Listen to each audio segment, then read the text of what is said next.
आइए फिजिक्स के second chapter force and law of motion को हम लोग सेकंड पार्ट में कंटिन्यू करते हैं।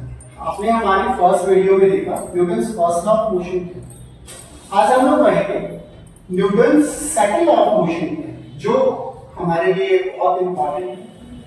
ऐसा मान सकते हैं कि फिजिक्स के बहुत से न्यूमेरिकल्स फर्स्ट वाले Newton's first law of motion से आपके कोई भी पोर्शन में न्यूमेरिकल्स नहीं, लेकिन बच्चों की जो सबसे बड़ी प्रॉब्लम हमने देखी है या फिर हम जिसको सबसे ज्यादा फेल करते हैं वो होता है न्यूमेरिकल सॉल्व करना। बच्चे न्यूमेरिकल सॉल्व नहीं करता। तो Newton second law of motion में हम लोग सेकंड लॉ से ही फोर्स का मैथमेटिकल इक्वेशंस को ट्राई करेंगे। यहाँ पे आप बोल सकते हैं कि Newton second law of motion का एक स्पेशल इंपॉर्टेंस भी है। ये बहुत सारी चीजों को हमारे स्ट्रीमलाइन करता है और उसको एक पैरेलल फॉर्म में बनाता है। देखिए Newton second law of motion में न्यूटन ने क्या बोला, उन्होंने बोला, आप बोल सकते हो Newton's according to second law of motion, according to second law of motion that is Newton's law of motion, Newton's law of motion, the rate of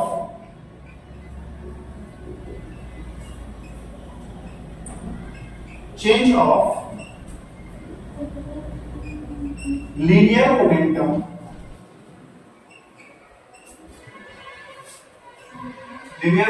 को आप कैसे रिप्रेजेंट करते हैं? और rate of change of linear momentum is directly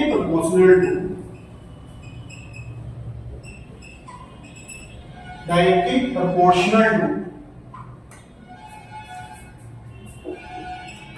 to the applied force। ठीक है? According to second law of motion, the rate of change of linear momentum P is directly proportional to the applied force। Force को हम लोग किस चीज से indicate करते हैं? एफ से इंडिकेट करते हैं। तो आप बोल सकते हो thus force is directly proportional to P by T।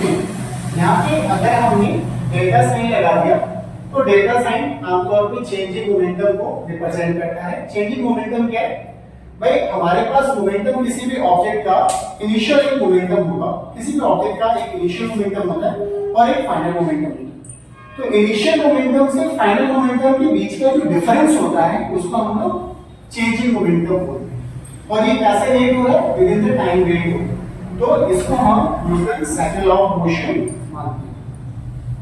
Newton second law of motion से एक बार फिर से शुरू करते हैं। एग्जांपल्स में भी आपको बहुत सारे एग्जांपल्स आपको दिखेंगे, इसे हम लोग रिलेटेड एग्जांपल देखेंगे।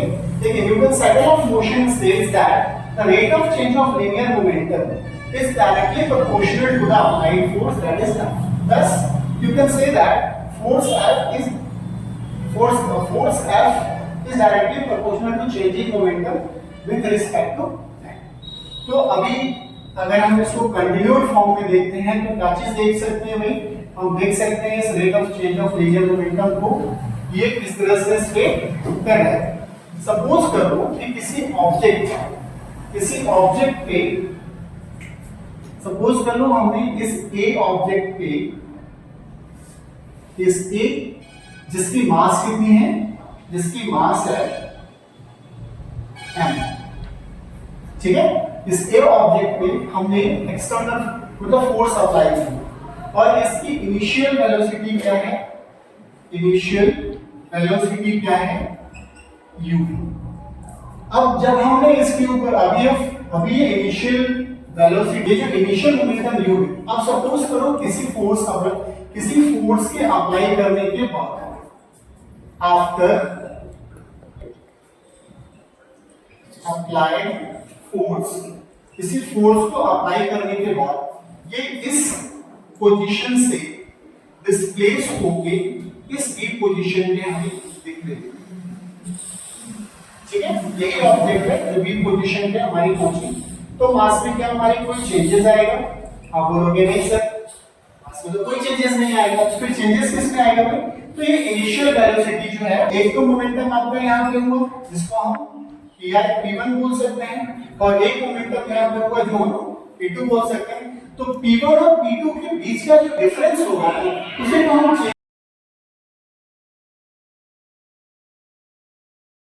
Equals to P2 minus P1, that is आप बोल सकते हैं डिफरेंस इन मोमेंटम। अगर हम इस इक्वेशन में इसको पुट करें तो हमें क्या मिलेगा, देखिए हमने अभी बोला हुआ था चेंज इन मोमेंटम, तो चेंज इन मोमेंटम को मैं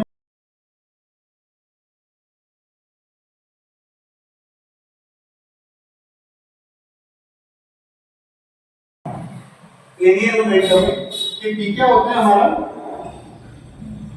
p हमारा क्या होता है, तो भाई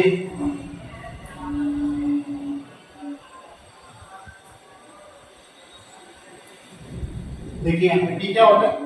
अब मोमेंटम जो होता है, मोमेंटम को हम लोग बोलते हैं product of mass into velocity, correct. तो यहाँ पे हमारा एक जो मोमेंटम है वो है इनिशियल मोमेंटम, एक फाइनल मोमेंटम। ये हम लोग फाइनल मोमेंटम मानते हैं क्योंकि हम फाइनल वेलोसिटी के साथ कैलकुलेट कर रहे हैं। फिर इसी के साथ जब हम लोग p1 को कैलकुलेट करेंगे तो 1 सेकंड, तो दोनों के बीच का difference delta p, delta p यहाँ क्या होगा, p2 minus p1, that becomes mv minus mu। क्या इसका मतलब है, आप देखो दोनों में m कॉमन जा रहा है, m को कॉमन ले लो तो क्या हो जाएगा, v माइनस mu हो जाएगा। अब जब आप इसको चेंज करेंगे, मींस आपने जो लिखा हुआ था f is directly proportional to p2 minus p1, तो अब आप लिख सकते हैं f is directly proportional to m v minus u by t बोल सकते हैं। अब बताइए v minus u by t is equals to a, acceleration बोलते हैं हम लोग इसको, एक्सेलरेशन बोल सकते हैं। और इस एक्सेलरेशन को अगर इस इक्वेशन 1 में हम पुट कर दें, इस इक्वेशन 1 में अगर हम पुट करें तो हमें फिर क्या मिलने वाला है, तो हमें एक एक्सप्रेशन मिलेगा। वो एक्सप्रेशन क्या होगा, देखो वो एक्सप्रेशन होगा f is directly proportional to m। तो आपको जब आप Newton second law of motion को थोड़ा एलेबोरेट करते हो, थोड़ा इसके बारे में अच्छे से एक्सप्लेनेशन देखते हो, तो यहाँ पे डेरिवेशन इंक्लूड हो जाता है, जिससे कि हमको फोर्स का इक्वेशन यहाँ पे मिल जाता है। फोर्स क्या है, force is directly proportional to mass into acceleration. This is, you can say that force is defined as the product of mass and acceleration. अभी देखिए यहाँ पे ये डायरेक्टली प्रोपोर्शनल दिखता है, तो क्या हम डायरेक्टली प्रोपोर्शनल को यहाँ से मूव कर सकते हैं, यस करेक्ट। हम लोग इसको मूव करेंगे तो डायरेक्टली प्रोपोर्शनल हमको k m a के बराबर हो जाएगा। अब ये k m a, k क्या है भाई, तो यहाँ पे वेयर आप बोल सकते हैं where k is proportional constant, इसको आप प्रोपोर्शनल कांस्टेंट बोलते हैं। बाद में जब इसकी वैल्यू को हम लोग मेजर करते हैं तो मान लेते हैं हम लोग कि यहाँ पे फोर्स जो है हमारा F जो है वो 1 है, इसकी क्वांटिटी 1 मान लेते हैं। इफ मास में हम लोग 1 kg मान लेते हैं, ये हम लोग 1 न्यूटन मान लेते हैं। आपको पता है कि फोर्स का ऐसा यूनिट न्यूटन होता है, न्यूटन ले लेते हैं। और एक्सेलरेशन जो होता है उसे भी हम 1 मीटर पर सेकंड स्क्वायर ले लेते हैं। तो फाइनली फिर देन हमारे पास क्या मिलता है, k का वैल्यू मिलता है 1। अब इसको इसमें पुट किया जाए, f बराबर क्या मिलेगा, ma। अब इसके अकॉर्डिंग अगर आप बोलेंगे तो बोल सकते हैं force is defined as the product of mass of the body and acceleration of the, या आपके एग्जामिनेशन में डायरेक्ट क्वेश्चन पूछा जाता है कि state Newton second law of motion and right the mathematical equation for the force. तो यहाँ आप देखिए फोर्स मास इनटू एक्सेलरेशन के फॉर्म में आपने यहाँ पे इसको अब इसके अगर ऐसा यूनिट की बात करेंगे तो क्या हो जाएगा, यस फोर्स का ऐसा यूनिट भी जो है वो आपके न्यूटन साइकिल ऑफ मोशन से ही, फोर्स का ऐसा यूनिट है वो न्यूटन साइकिल ऑफ मोशन से ही, न्यूटन साइकिल ऑफ मोशन से जो ऐसा यूनिट मिलेगा वो क्या मिलेगा, चलो देखते हैं क्या हम ऐसा यूनिट पे पहुंच सकते हैं यहाँ से, क्या हमें फोर्स का ऐसा यूनिट यहाँ से मिल सकता है, यस ऑफ कोर्स हमें फोर्स का ऐसा यूनिट यहाँ से मिलेगा। तो देखो ऐसा यूनिट ऑफ फोर्स की अगर बात करते हैं तो क्या होगा, हम लिख सकते हैं we have force is equals to mass into acceleration, ठीक है। तो यहां पे अगर if m is equals to 1 kg and acceleration a is equals to 1 meter per second square, then तो फिर फोर्स क्या हो जाएगा, फोर्स हो जाएगा 1 kg मीटर पर सेकंड स्क्वायर, या आप इसको बोल सकते हैं 1 kg मीटर सेकंड। अब देखो ये तो आपका ऐसा यूनिट बन गया, एग्जैक्टली ऐसा यूनिट हमारा यही होता है, लेकिन इस यूनिट को हम कंपेयर करते हैं किसके साथ, हम कंपेयर करते हैं न्यूटन के साथ, मतलब न्यूटन को रिगार्ड देने के लिए हमने इसके ऐसा यूनिट को हम लोग बोल दिए, और 1 kg मीटर पर सेकंड स्क्वायर को हम लोग बोलते हैं 1 न्यूटन,